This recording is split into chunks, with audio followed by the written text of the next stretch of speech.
Welcome to Aaron Mahnke's Cabinet of Curiosities, a production of iHeartRadio and Grim and Mild. Our world is full of the unexplainable. And if history is an open book, all of these amazing tales are right there on display, just waiting for us to explore. Welcome to the Cabinet of Curiosities.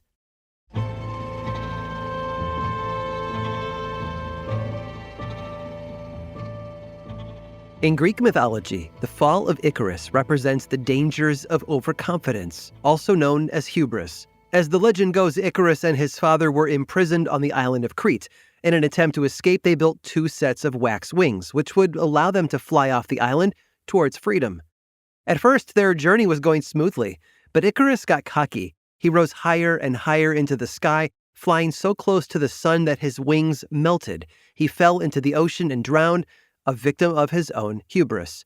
The lesson is clear. Overconfidence can lead to disaster. Unfortunately, it seems that Alexander Bogdanov, sometimes called the Icarus of hematology, did not get the memo. Alexander was born in Russia in 1873. He was prolific at, almost everything, actually. He was an ardent socialist who rose through Russia's political ranks. He was a science fiction writer who penned tales about utopian societies. He was a poet, a philosopher, and a teacher. As if all of that wasn't enough, he was also a physician. During World War I, Alexander served as a doctor in the Russian army. Much of his job involved giving blood transfusions to wounded soldiers. Now, it's important to point out that at this point in history, hematology, or the science of blood, was fairly new. Scientists had just recently figured out about blood types. You've probably heard of these before, but to put it simply, every human's blood falls into certain categories. We label these with letters A, B, and O, and either a positive or a negative sign. Knowing a person's blood type is integral to performing a safe and effective transfusion. Alexander got a lot of practice doing transfusions during World War I. When he returned home after the war, he continued studying hematology, and he came up with some ideas that were a bit, out there. You see, Alexander believed that blood transfusions might be the key to immortality, or at least they might be able to reverse aging. This was of particular interest to Alexander because in the 1920s, he was around 50 years old. He was going through all the normal things that 50-year-olds do. His hair was thinning, his vision was getting worse, and he didn't quite feel as spry and energetic as he did in decades past. He wanted to get back some of his youthful spirit, and so he figured, why not do an experiment on himself? He managed to get 11 of his younger students to voluntarily donate blood to him. Then he transfused these donations into his own body, essentially trying to replace his quote-unquote older blood with newer blood. And just to be clear, nobody had ever really done this before. Alexander was taking a huge risk, assuming that transfusing pints upon pints of blood wouldn't have any adverse effects. And at first, it didn't. Alexander actually thought that his weird experiment was working. He reported that his hair was coming back in thicker, his eyesight seemed to be improving, and he felt happier and more energetic than he had in years. Now clearly, Alexander was not considering the placebo effect.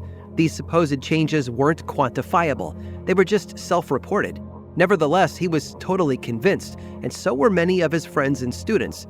They told him the blood transfusions made him look 10 years younger. So Alexander kept up with this vampiric routine, filling his veins with the blood of younger men. You might say that he was wearing wax wings and flying dangerously close to the sun. In April of 1928, Alexander's hubris became his downfall. He obtained a blood sample from a student and transfused it into his own body. Little did he know that student had malaria. Alexander had accidentally infected himself with one of the most dangerous diseases in the world. The student who gave the blood sample survived, but Alexander did not. He passed away that same month, going down in history as the Icarus of hematology. It was a tragic ending for a truly impressive man, but at least he taught us all a lesson. Aging is inevitable, so you might as well embrace that bald spot.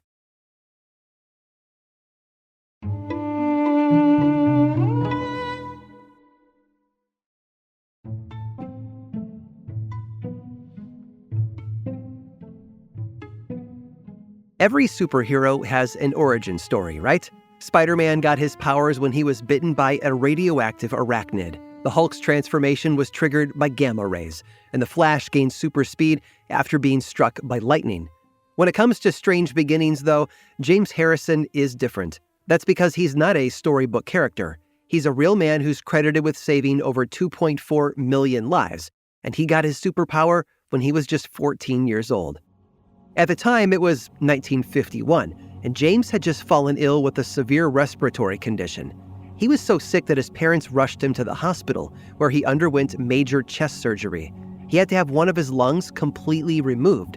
To make it through the operation, James received multiple blood transfusions, totaling about 2 gallons. After 3 months of recovery, James was okay, but he never forgot his near-death experience. He knew that without those blood transfusions, he wouldn't have survived, and he wanted to pay it forward. As soon as he turned 18, he approached the Australian Red Cross Blood Service and asked to make a donation. This was a big deal for James.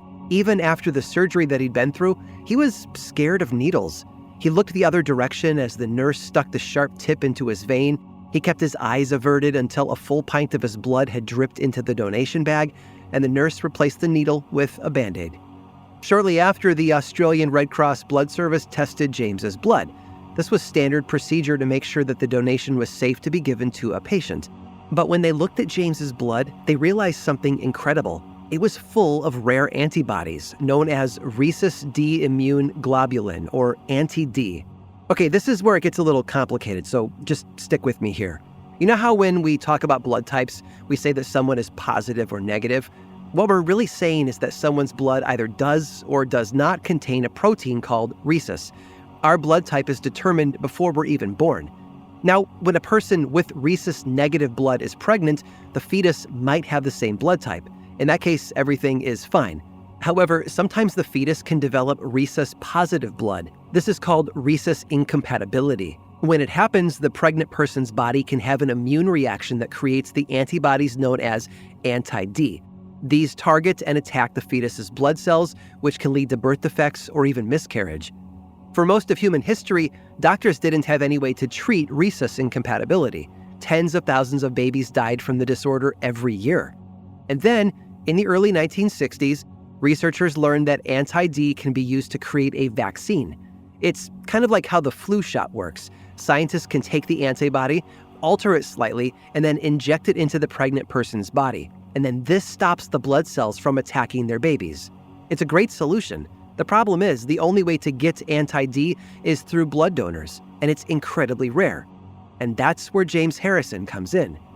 James is one of an estimated 50 people in Australia whose blood contains anti-D, and he has it in remarkable levels, like his body is just overflowing with the stuff. It's believed that during his lung surgery, James received a transfusion of blood that was incompatible with his own, leading his body to start producing anti-D in record amounts.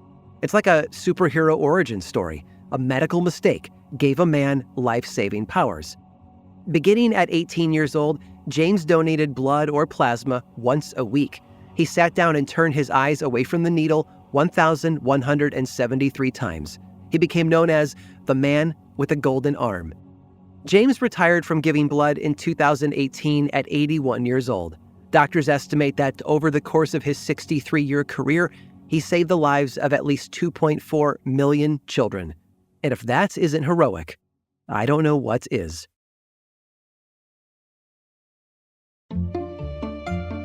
I hope you've enjoyed today's guided tour of the Cabinet of Curiosities. Subscribe for free on Apple Podcasts or learn more about the show by visiting curiositiespodcast.com. This show was created by me, Aaron Mahnke, in partnership with How Stuff Works. I make another award-winning show called Lore, which is a podcast, book series, and television show. And you can learn all about it over at theworldoflore.com. And until next time, stay curious.